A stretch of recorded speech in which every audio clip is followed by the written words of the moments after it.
Tout ça, ça se passe quelque part dans l'espace, sur une boule qui roule dans l'infini. Tout ça, ça se passe quelque part dans l'espace, sur une boule qui roule dans l'infini.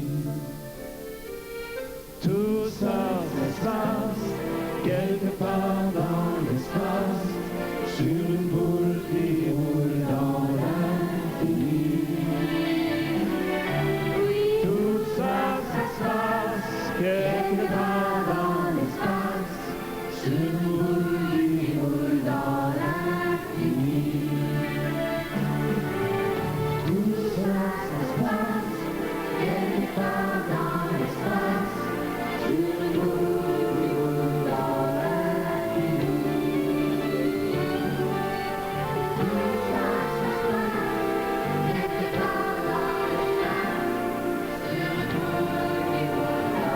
Tout ça, ça se passe quelque part dans l'espace, sur une boule qui roule dans l'infini. Je trouve ça très bouleversant. Il n'y a pas une chose, c'est beaucoup de choses. Je suis à la fois bouleversé, honoré, heureux, dépassé un peu par les événements, j'avoue. Je ne m'attendais pas à ce genre de choses, et puis ça m'arrive, et puis bon, je peux le dire. Oui, le sourire pendu jusqu'aux oreilles. Le Manitoba, c'est une province qui est située en plein milieu du Canada, c'est-à-dire à 3000 km de l'océan Atlantique et 3000 km de l'océan Pacifique. C'est en plein milieu, c'est le début des grandes plaines. C'est un pays plat, où le paysage est dans le ciel, pas sur la terre. Et ça nous habitue à regarder par en haut plutôt que par en bas. Et puis moi, je viens d'un village justement comme ça. Je viens d'une famille heureuse, sans histoire. Une famille qui vit dans un tout petit village, 200 habitants. Mon père avait le magasin général de ce village, c'est-à-dire on vendait tout. Des œufs, du lait, de la vaisselle, des bottines, des chaussures, du bois. J'allais à la petite école du village, j'étais entouré de cousins, de cousines, d'oncles, de tantes, mes grands-parents même habitaient le village. Donc une enfance très douillette et très heureuse parce qu'entourée de gens qui m'aimaient et qui me le montraient, qui me le manifestaient. Je me sentais bienvenu sur la terre. Et je me suis senti bienvenu sur la terre pendant au moins une bonne quinzaine d'années. Jusqu'à ce que je quitte mon village et je devienne pensionnaire dans un collège où là, tout d'un coup, m'est apparu que la vie n'était pas toujours aussi facile qu'on pensait. Je suppose que mon premier contact avec l'art, avec un grand A, se fait par ma mère et ma famille, parce que ma mère et ma famille sont quand même assez semblables. C'est des grands amoureux de musique, des grands amoureux de grande musique, c'est-à-dire ils connaissent l'opéra, ils connaissent les grandes musiques. Mon grand-père, qui était cultivateur dans ce petit village, qui n'avait pas grand-chose, avait quand même réussi à se faire venir de je sais pas où un tourne-tube, parce qu'à l'époque il n'y avait pas de disque, pour pouvoir entendre Caruso chanter. Et je sais que ma mère écoutait les grands opéras, me faisait écouter l'opéra à l'âge de 3 ans. Je connaissais des airs de Bizet. Donc, mon premier contact avec ce côté-là a été à travers ma mère et mes parents, qui étaient des grands amoureux de musique. Évidemment, ils ne connaissaient pas la littérature, ils ne connaissaient pas la peinture, ils ne connaissaient pas, etc.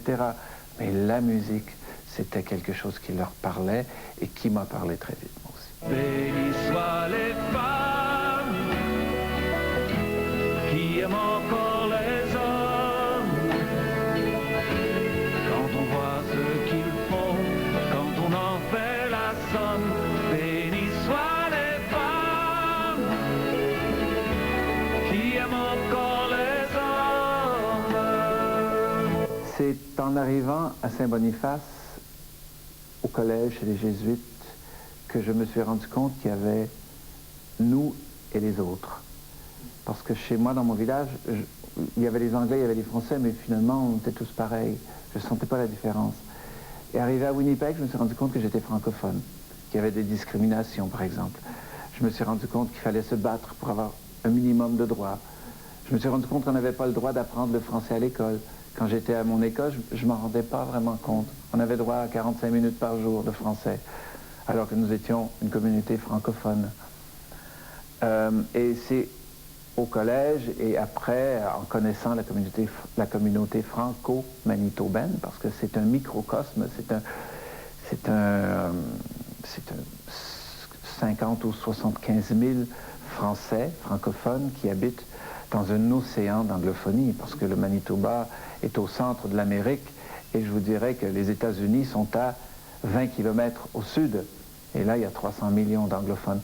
Donc, c'est là que je me suis rendu compte qu'on devait se battre. Nous, on devait se battre pour garder notre français. Si on y tenait, fallait le montrer tous les jours. Fallait faire un choix tous les jours de rester francophone, parce que c'était très, très facile de devenir anglophone. Très, très facile. Il suffisait de traverser la rivière Rouge et c'était tellement plus facile. Il n'y avait plus de discrimination, on faisait partie du grand ensemble, tout était pour nous. Au lieu, il n'y a pas cette lutte continuelle. Mais étonnamment, les franco-manitobains, je sais pas, ils aiment bien la lutte, ils aiment bien se battre, parce qu'on s'est battu, puis on s'est affirmé, puis on a pris cette décision-là jour après jour. Puis je suis là encore. J'ai senti l'humiliation assez souvent, mais je ne connaissais pas le mot, je ne savais pas quel était ce sentiment que je sentais. Je sentais une honte d'être moi-même, parce que on nous traitait de haut souvent, et je ne savais pas pourquoi. Je n'arrivais pas trop à comprendre pourquoi. Je crois que c'est toujours un moteur pour s'affirmer. Je crois que c'est toujours une force, parce que l'être humain est ainsi fait que quand les choses sont difficiles, il se bat, il se braque, il refuse de mourir. Et puis, effectivement, c'est une force très créative, dont je ne la regrette pas du tout. Moi, je me considère chanceux d'être né dans ce milieu. J'étais chasseur de mouches sur de belles peaux de rousse. J'en ai gardé en bouche le gourou de leur brousse. J'étais prêtre accoucheur de papaye bien heureuse, offerte à l'oiseleur qui encageait les gueuses. J'étais greffeur de plumes pour des sorciers tamouls qui savaient qu'un costume peut habiller la foule. J'étais tanneur de sève pour des beautés en peine, et pour tromper mes rêves, écailleur de sirènes. J'étais bien plus que ça, j'étais indispensable. Et puis, voilà, que me revoilà. J'allais visiter de temps à autre avec mon père, notre oncle à la ville, et notre oncle qui était médecin. Et pour moi, ça me paraissait comme ce que je voulais faire dans la vie. Je voulais être médecin parce que je voulais ça. Je voulais habiter à la ville, dans une grosse maison avec mon oncle. Mais finalement, bon, la réalité de la médecine, je l'ai croisée beaucoup plus tard, quand j'étais à l'université et j'ai travaillé dans un hôpital. Parce que pendant l'été, on se trouvait des jobs. Et moi, je travaillais dans un hôpital. Et parfois, je regrette, parce que je me rends compte que j'aurais aimé faire la médecine. C'est quelque chose qui m'attirait quand même, la vérité de la médecine, pas juste le rêve de mon oncle. Mais la musique était plus forte que la médecine. Mais il y a des fois où je me dis, j'allais peut-être faire médecin. On me le dit que mes chansons font du bien, que ça calme, que ça guérit. Donc je me dis, voilà, je suis un petit peu médecin, chaman.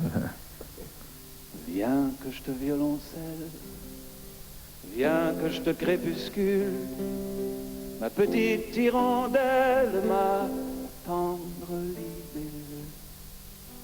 Viens que je te dentelle, viens que je te pilule, ma petite étincelle, ma précise virgule.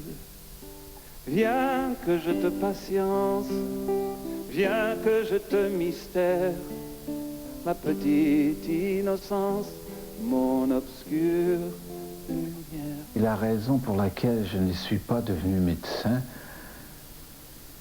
c'est parce que j'ai choisi, je crois, le chemin de la facilité. Enfin, je pensais choisir le chemin de la facilité. J'ai toujours eu beaucoup de facilité à faire de la musique et quand j'étais adolescent, j'ai très rapidement gravité vers des groupes qui faisaient de la musique, du rock, toutes sortes de choses. Et j'avais une facilité pour apprendre à jouer les instruments. Donc, le saxophone, la trompette, la guitare, la batterie, j'étais l'homme orchestre. Je jouais tout, je chantais, je faisais... Et tout cela me venait avec une facilité incroyable. Et j'étais toujours fasciné que les gens trouvent ça exceptionnel.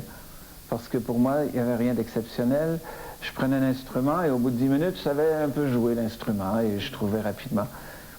Je me suis rendu compte que peut-être que j'avais ce je ne sais quoi qui fait qu'on devient musicien. J'avais un professeur qui, à l'époque, exigeait de ses étudiants tous les matins un poème.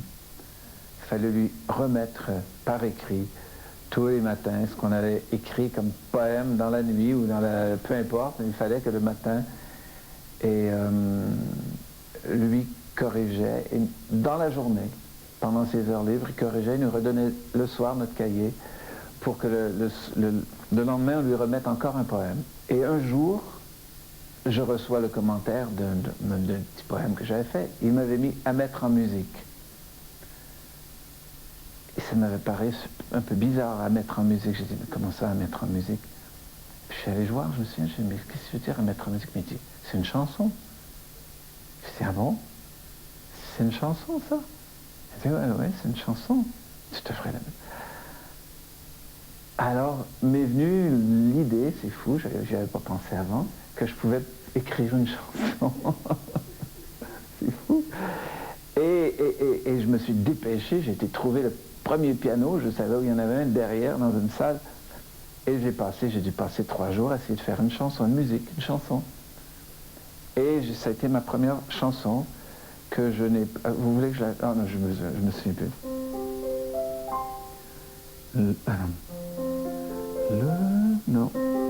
Le vent d'automne souffle si froid.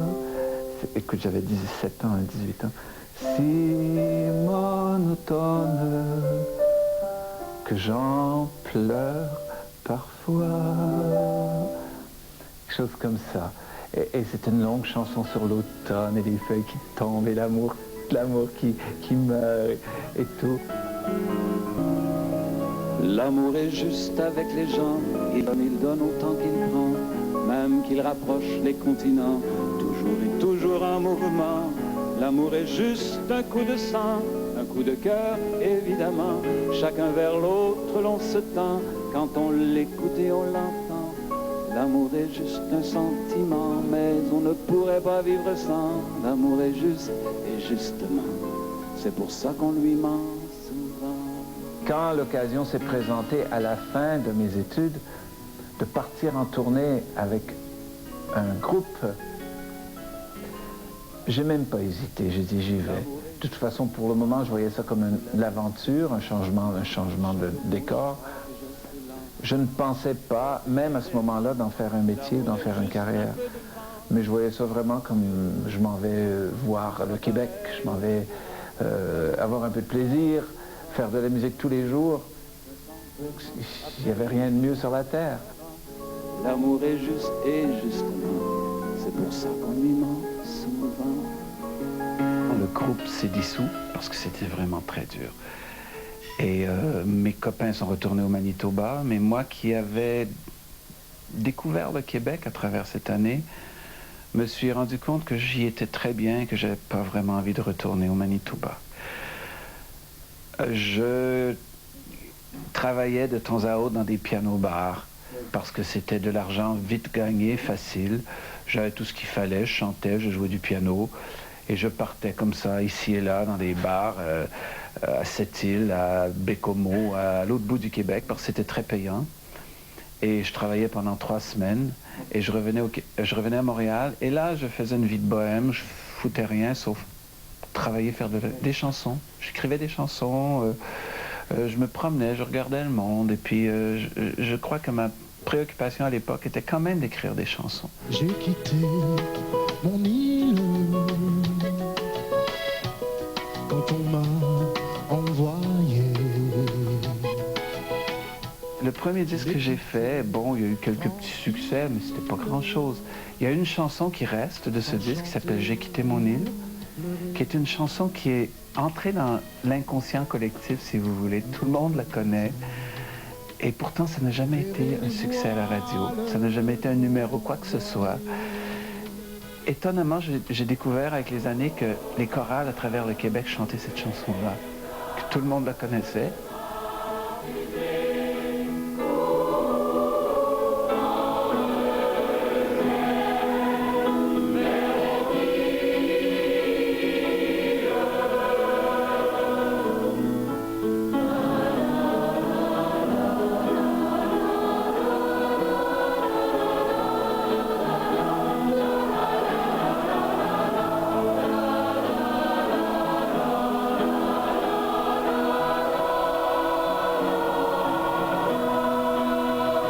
Merci. C'est la plus belle façon qu'il n'y a pas de faire brailler quelqu'un. C'est la première fois que j'entends 900 Français dire moi et puis toi en plus. Merci.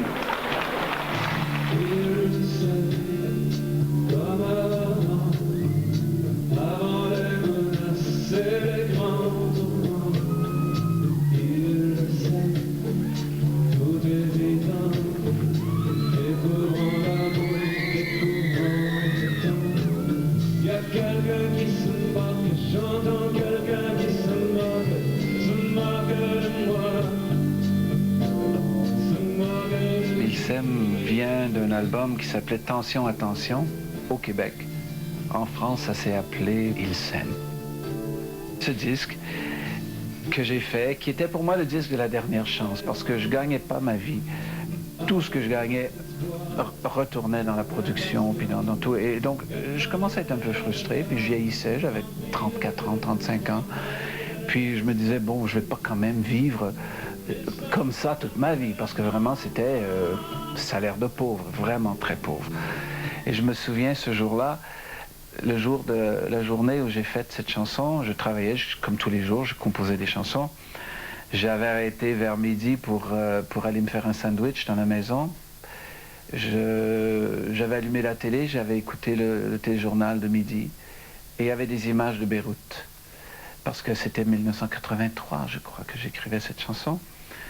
Et Beyrouth était en fumée, en sang, en destruction. Et tous les jours, il y avait des images horribles qui nous arrivaient de Beyrouth.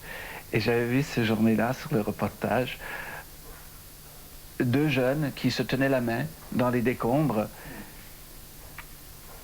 Et ça m'avait, je crois, bouleversé beaucoup. Et ça avait fait ce sourire dans la noirceur qui a fait que quand je suis retourné dans mon studio, j'ai fait Il s'aime en 15 minutes. Il s'aime comme avant les menaces et les grands tourments.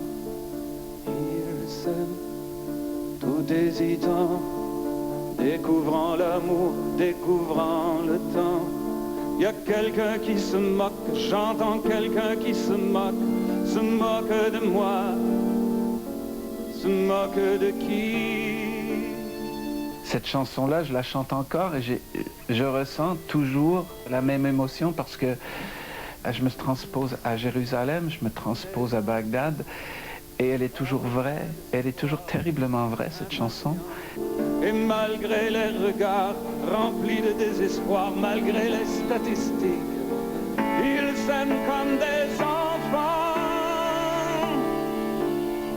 Après, il y a eu Jour de plaine, qui est une chanson qui a énormément touché au Québec et au Canada, et surtout dans mon pays du Manitoba, où les gens se sentent très interpellés par cette chanson-là. Il y a des jours de plaine, on voit jusqu'à la mer. Il y a des jours de plaine, on voit plus loin que la terre. Il y a des jours de plaine, l'on entend parler nos grands-pères dans le vent. Il y a des jours de plaine, j'ai vu des métis en peinture de guerre. Il y a des jours de plaine, j'entends gémir la langue de ma mère. Il y a des jours de plaine, l'on n'entend plus rien à cause du vent. C'est probablement la chanson la plus difficile à chanter dans mon répertoire pour moi, parce qu'elle me parle très très personnellement de ma vie, des miens, de ma famille, de mes racines. J'ai des racines dans la plaine, j'ai toutes ces rengaines dans le sang. J'ai des racines en France, aussi longues que la terre, une langue qui danse aussi bien que ma mère, une grande famille, des milliers de frères et sœurs dans le temps.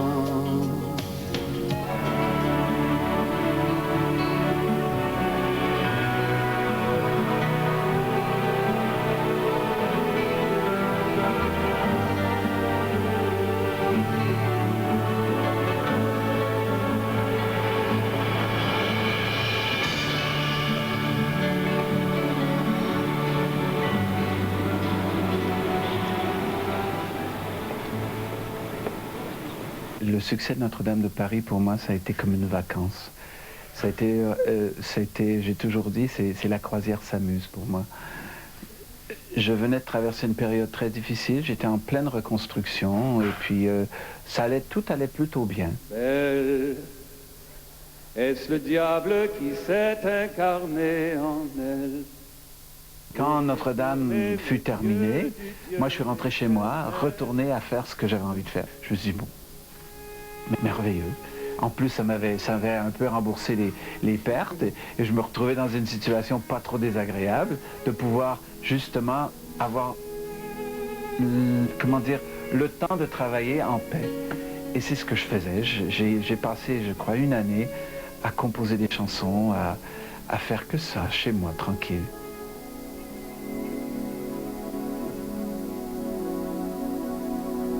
Devant ton paravent chinois, j'attends parfois des heures par longues, se dévoile un peu de toi sur les bleus tendres du Mékong,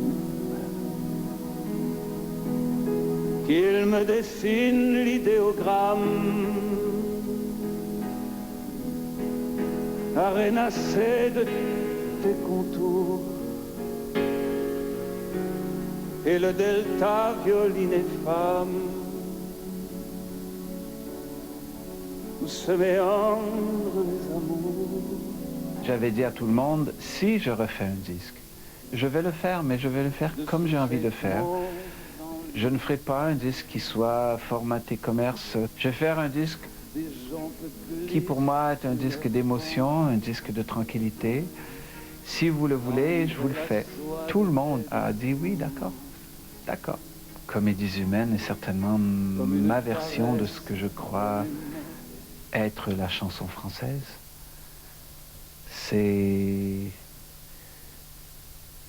C'est ma vision très personnelle, je crois, de ce que nous sommes, de ce qu'est la vie, de ce qu'est l'existence. C'est grave Et en même temps, c'est toujours beaucoup de tendresse et d'humour. L'émotion ne dit pas les choses catégoriquement noir et blanc. L'émotion, c'est toujours quelque chose qui est peut-être un petit peu au-dessus de tout ça. Et c'est peut-être ma force, moi, c'est la lucidité dans l'émotion, en tout cas, c'est ce que j'essaie de trouver. Si près de l'Afrique, si loin de l'Amérique, Harlem. Si près de l'Afrique, si loin de l'Amérique, Harlem.